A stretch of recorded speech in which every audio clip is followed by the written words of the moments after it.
We come from two different cultures, two different backgrounds, but we share a common love for clothing, jewelry, and anything else that is handmade. When we first met 9 years ago, we immediately clicked. There was a shared culture between us, there's so many similarities between the Indian culture and the Cypriot culture, and we thought, what can we do to bring these two things together and yet have something that we would love doing with each other?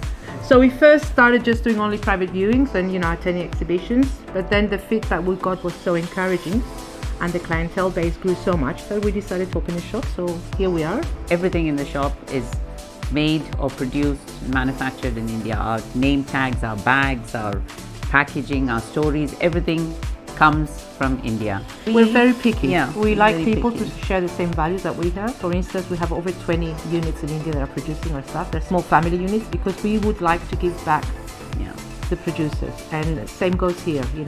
Whenever we, every year we decide on which charity we're going to support. So part of our profits and part of our expenses in India go back to the people. Kalikut is a city in the south of India, in Kerala, where Vasco da Gama first landed. So it's basically considered the meeting point of the East and the West, much like our brand, which met on the island of Cyprus, this rock in the center of the world.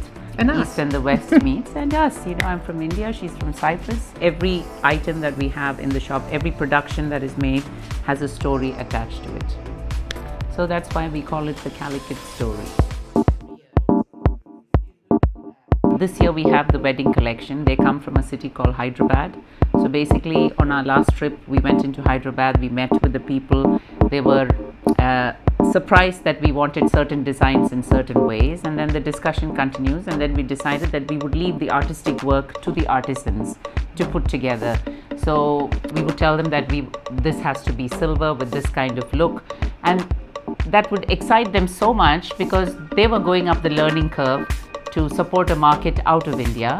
As time goes, they develop their own designs. They send us pictures and say, is this what you like? Can we make it like this? Can we? So usually what happens is we have only 1 or 2 pieces of each item. Yeah. We have around 22, 23 home units, family units that make all our stuff. For instance, our trays are put together by the father and the son, and the mother and the daughter and the grandmother paint them with the henna designs. That method of working is so important for us. One of the first things we brought in was this kind of earring called a jhumka.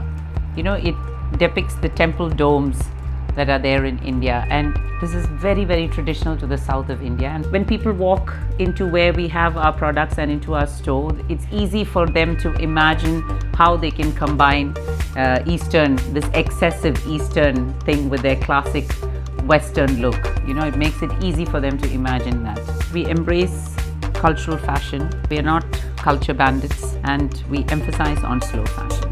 We have a very intimate relationship with most of our clients, but I think the range of products that we have, the quality of the products and how we source them and the stories attached to them are very fascinating and honest.